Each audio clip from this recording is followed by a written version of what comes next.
हे mister मालिम, इससे आज हम बात करेंगे राज़ी उल्फत की लास्ट एपिसोड में दिखाए जाने वाले तमाशों के बारे में। कुछ लोगों को ये तमाशे काफ़ी इंटरेस्टिंग लगेंगे, कुछ लोगों को ऐसा लगेगा कि यार ये तो काफ़ी फिल्मी सीन हो गया। लास्ट एपिसोड खासी इंटरेस्टिंग होगी और आज मैं आपको बताऊंगा कि आखिरी किस्त में क्या होने वाला है। You absolutely don't need to wait for another week. I am gonna be telling you कि what it's going to happen in the next episode. और भैया आज की इस रिव्यू की जो सबसे खास बात है वो ये है कि लास्ट में कुछ आप लोगों को ऐसा अनाउंस करने वाला हूँ जिसका आप लोगों को था बेताबी से इंतजार। तो भैया काफ़ी इंटरेस्टिंग होने वाला है रिव्यू। फिर जो नए लोग आए मेरे चैनल पर जल्दी से दबा दें सब्सक्राइब का बटन, पुराना लो जैसे कि मुझे इंस्टाग्राम पे फॉलो यहाँ @मालिम, क्योंकि आपके सभी क्वेश्चंस के आंसर मैं वहां पर करने वाला हूँ वीडियो कर जैसे ताकि हम स्टार्ट कर सकें बहुत ही सुपर डुपर रिव्यू। तो चलिए आगे बढ़ते हैं।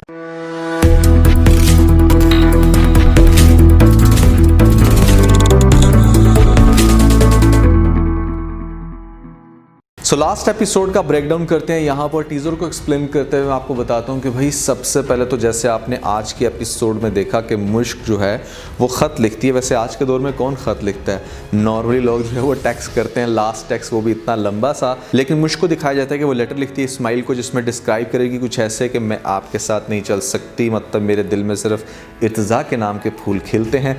फाइनली क्या होगा कि यहाँ पर वो बच्चों को अच्छे से मिल के जिस तरह से आपको घर से निकलते हुए दिखाया जाता है, डायरेक्टली जाएगी सीधा अपने घर में, यानी कि अपनी माँ की तरफ। वहाँ पर जाके माँ पूछेगी कि तुम क्यों आई हो, क्या रीज़न है। तो माँ को सबसे पहले एक्सप्लेन करेगी वही बात कि जैसे कि मैंने आपको बताया था कि मैं इस्माइल के साथ नहीं चल सकती, यहाँ पर उनकी विशेस को मैं फुलफ़िल नहीं कर सकती, मैं कभी भी उनके साथ खुश नहीं रहूँगी, ना वो मेरे साथ एडजस्ट हो सकते हैं। तो जिसकी वजह से मैंने ये डिसीजन लिया है कि मैं अब इर्तिज़ा के पास जाऊंगी और मैं आपको इसलिए इन्फॉर्म करने के लिए आई हूँ। अब ओब्वियसली माँ तो कभी भी ये नहीं चाहती थी कि मुश्क कुछ इस तरह की हरकत करे, तो वो मुश्क को समझाने की कोशिश करेगी। ये भी हो सकता है कि मुश्क के साथ काफ़ी गुस्सा और उसको ये कहे कि तुम अपने बाप की मौत को भी भूल गई। यहाँ पर वो समझा के इस दुनिया से चला गया और तुम्हें किसी भी बात की, किसी भी चीज़ की परवाह नहीं है, तुम बहुत ही सेल्फिश हो। मतलब इस तरह से उसकी काफ़ी इंसल्ट भी करेगी, समझाएगी भी। लेकिन मुश्क क्या करेगी, माँ को छोड़ के वहाँ पर अपनी बहन को छोड़ के जाएगी सीधा इर्तिज़ा के पास। अब इर्तिज़ा साहिल समंदर उसका वेट कर रहा होगा। जैसे ही वो मुश्क को देखेगा तो फ़ौरन से खड़ा हो जाएगा। मुश्क आराम आराम से चल के आ रही है इर्तिज़ा की तरफ और जैसे ही वो इर्तिज़ा के पास पहुंचेगी वो उसको बैठने की जगह देगा बेंच पे और ख़ुद उसके घुटनों में बैठ के उसके आगे हाथ जोड़ के सबसे पहले माफ़ी मांगेगा। और वो काफ़ी खुश होगा क्योंकि उससे ये लग रहा है कि यहाँ पर अगर मुश्क आ गई है मेरे पास तो ऑब्वियसली मेरे हक़ में ही ये डिसीजन देने के लिए आई है। मुश्क को काफ़ी ज़्यादा परेशान दिखाया जाएगा यहाँ पर जिस तरह से वो इस्माइल के लिए लेटर लिख के आई और माँ के साथ बदतमीज़ी करके इर्तिज़ा के सामने आ तो गई है, लेकिन उसका ज़मीर इजाज़त नहीं दे रहा कि मतलब कुछ भी वो डिसीजन ले। अभी वो इस कश्मकश में ही होगी कि उसको आएगी कॉल किसकी तरफ से, इस्माइल की तरफ से। इस्माइल उसको कॉल करके ये कहेगा कि तुम्हारी माँ की तबीयत है बहुत ही ज़्यादा ख़राब और मैं उसको हॉस्पिटल में लेके आया हूँ, तुम जल्दी से रेडी हो जाओ, मैं तुम्हें लेने के लिए आ रहा हूँ। क्योंकि जब ये इतना कुछ करके गई थी तो माँ की पीछे से कंडीशन इतनी बुरी ख़राब हुई, हो सकता है कि उसको कुछ अटैक हुआ या कोई भी उसकी बुरी हालत, जिसकी वजह से अंबर ने इस्माइल को कॉल करके कहा कि भाई जल्दी से आ जाओ, मामा की तबीयत बहुत ख़राब है। तो इसी तरह डायरेक्ट चूँकि वो अंबर के घर से वहाँ पर माँ को हॉस्पिटल में पहुँचा के एडमिट करवा के मुश्क को कॉल कर रहा था, तो अब उसने डायरेक्टली अपने घर आना था। तो जैसे ही वो बंदा घर आएगा तो मतलब मुश्क अभी घर नहीं पहुँची होगी, डायरेक्टली वो जाएगा रूम में और वहाँ पर जाके उसको वो लेटर मिलेगा। अब वो लेटर के ऊपर मुश्क जो बातें करके गई है ऑब्वियसली वो इर्तिज़ा पढ़ेगा और जैसे ही वो पढ़ेगा उसके पैरों के नीचे से निकल जाएगी ज़मीन। उसे पता चलेगा कि अच्छा ये आखिर वो रीज़न है जिसकी वजह से इसकी माँ की ये हालत है। ये सब कुछ लिख के जब गई होगी अपनी माँ के पास तो वहाँ पर उसको हो गया अटैक। अब वो लेटर पकड़ के फ़ौरन से रूम से बाहर भागेगा और सीधा उसकी कोशिश होगी कि जाए हॉस्पिटल, जाके माँ को देखे कि मतलब वो भी इस दुनिया में है कि मतलब ऊपर चली गई है। अब मुश्क जैसे ही घर में आएगी वो आके देखेगी फ़ौरन से घर में कोई नहीं होगा, जाएगी सीधा अपने रूम में जहाँ पर उसने वो लेटर छोड़ा था तो वहाँ पर लेटर नहीं पड़ोगा। इससे इस बात की निशानदेही होगी कि हाँ भाई इसका मतलब है कि जो मैं गुल खिला के गई थी वो पीछे से ने पढ़ लिया। अब मुश्क बहुत ही ज़्यादा परेशान, उसे समझ नहीं आएगी कि वहाँ पर जो माँ की कंडीशन है ऑब्वियसली वो भी मेरी वजह से और मैं कैसे फेस करूँगी जाके इस्माइल को। ऑब्वियसली जाएगी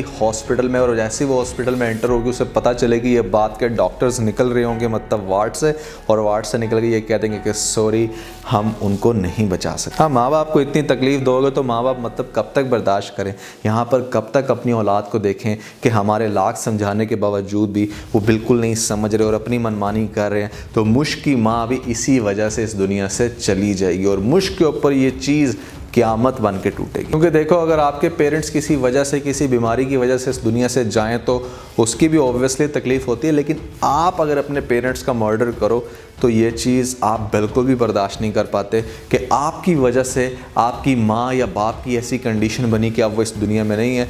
तो ये एक बहुत ही पेनफुल कंडीशन है मुश्किल ही है, उससे ये सदमा बिल्कुल भी बर्दाश्त नहीं होगा।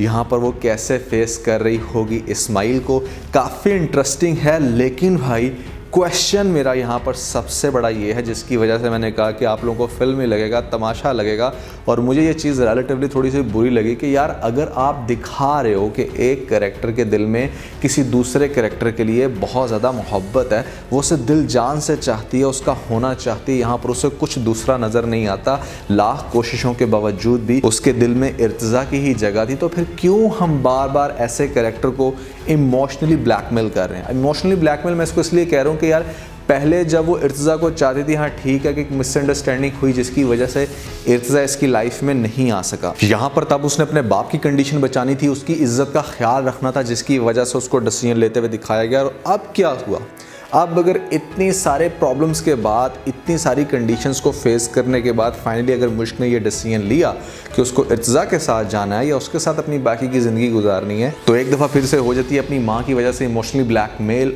और आपको एक्सपेक्टेड इस ड्रामे की लास्ट एपिसोड में आपको यही दिखाया जाएगा कि जिस टाइम इसके सामने मैयत होगी इसकी माँ की, तो यहाँ पर बार बार वो बातें इसके माइंड में आएगी जो लास्ट टाइम इसकी माँ इसको समझा रही थी कि इस्माइल मियाँ बहुत अच्छे हैं, तुम्हारे बाप के वो कलीग थे और वो तुम्हारा बहुत अच्छे से ख्याल रखेंगे, तुम्हें उनको नहीं छोड़ना चाहिए, उन्होंने तुम्हारे लिए बहुत सारी कुर्बानियाँ दी। बिल्कुल समझता हूँ यहाँ पर इस बात को कि या तो करेक्टर को ये करते हुए दिखाना चाहिए था कि भैया वो लास्ट एपिसोड में किसी का भी साथ ना दे, और हो सकता है कि आपको ये भी दिखाया जा सकता है। लेकिन अब जो टीज़र मैंने देखा उससे मुझे यही फीलिंग्स आ रही हैं कि मतलब जो स्टोरी मैंने आपको बताई कि इर्तिज़ा के पास जाएगी, वहाँ पर अभी कुछ भी नहीं बताएगी कि आ जाएगी कॉल। अब ये जो कॉल वाला सीन है ना, ये थोड़ा सा बैड है। कुछ आपको कैरेक्टर को खुद से डिसीजन लेते हुए दिखाना चाहिए, कुछ खुद से ऐसा, उसकी इनर फीलिंग्स क्या है, वो बेचारी हमेशा क्यों इमोशनली ब्लैकमेल हो जाती है, ये मेरी समझ से बाहर है। और आपको लास्ट एपिसोड में कुछ ऐसा ही दिखाया जाएगा, क्योंकि अगर लास्ट एपिसोड में अपनी माँ की डेथ के बाद या उसकी बातों के सोच के अगर वो दोबारा से इस्माइल का साथ देती है, तो फिर भी सोचा जाए तो इर्तिज़ा का क्या होगा, उसको क्यों हमने इस कंडीशन में छोड़ दिया। या तो फिर भैया यही हो सकता है कि लास्ट एपिसोड में एग्जैक्टली आपको यही दिखाया जाए कि हाँ ठीक है, मुश्क ना इर्तिज़ा का साथ दे रही है ना इस्माइल का साथ। वैसे देखा जाए तो मुश्क ने अपना सब कुछ तो खो दिया, यहाँ पर बाप खो दिया, माँ खो दी, और वजह पीछे क्या थी, इर्तिज़ा की मोहब्बत। इर्तिज़ा की वजह से अगर इतना सब कुछ खो ही दिया तो फिर दिखा दे भैया कि हाँ ठीक है, फाइनली वो चली गई इर्तिज़ा के पास और उसने अपनी मोहब्बत को हासिल कर लिया। लेकिन that will be again I would say कि ये बिल्कुल भी परफेक्ट नहीं होगा। अच्छा यार, उसके अलावा मैं आप लोगों को बताना चाहूँगा कि भैया मैंने ऐसे 10 ड्रामों की लिस्ट बना दी है जो कि 2020 के सबसे बोरिंग, पैथेटिक मेरी नज़र में ड्रामे थे। अगर आपने वीडियो अभी तक नहीं देखी तो ऊपर आप लोगों को लिंक मिल रहा होगा, जल्दी से लिंक पे क्लिक करके 2020 के सबसे बोरिंग ड्रामे कौन से थे जानिएगा और मुझे कमेंट सेक्शन में अपना फीडबैक जरूर दीजिएगा। तो आज के बस इतना। अगर आपको इस वीडियो के अंदर कोई एक पॉइंट अच्छा लगता है आप इस वीडियो को लाइक जरूर कीजिएगा और अपने दोस्तों के साथ ज़्यादा से ज़्यादा वीडियो को शेयर करने की कोशिश करें, स्पेशली उन दोस्तों के साथ जो पाकिस्तानी ड्रामास के बहुत बड़े फैन हैं। वीडियो की तो सब्सक्राइब बटन के ऊपर जरूर क्लिक कीजिएगा और कमेंट सेक्शन में मुझे अपना फीडबैक देना मत भूलिएगा। और ये सारे काम करने के बाद आप बेल जरूर प्रेस कर लीजिएगा ताकि लेटेस्ट अपडेट आपको सबसे पहले मिल सके। इसके साथ ही अपना बहुत सारा ख्याल रखें। Stay motivated and God bless you.